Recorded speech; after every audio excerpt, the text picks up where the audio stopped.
Nah, assalamualaikum kawan-kawan. Ini suasana di Jalan Tol Simpang Surabaya. Menjelang maghrib, kami jalan-jalan. Ini dia suasana di Simpang Surabaya Jalan Tol. Wow, cantik sekali. Waduh, abang-abang ini naik kereta tanpa pakai helm. Bonceng 3 lagi bang, hati-hati bang, resikonya tinggi. Iya, ini dia abang-abang ini. Nah, pakai kereta bonceng 3 nggak pakai helm. Iya, bongkar habis. Nah, aduh, indah kali kota Banda Aceh ini, ya Allah. Indah dan bersih.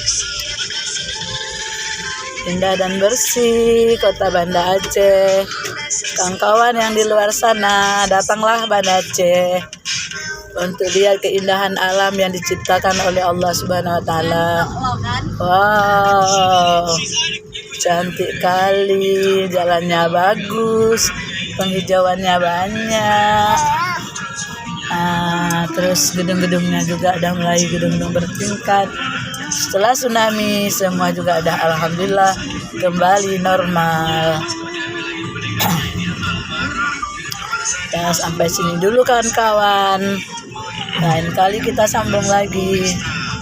Assalamualaikum, sampai jumpa di video berikutnya. Jangan lupa subscribe ya.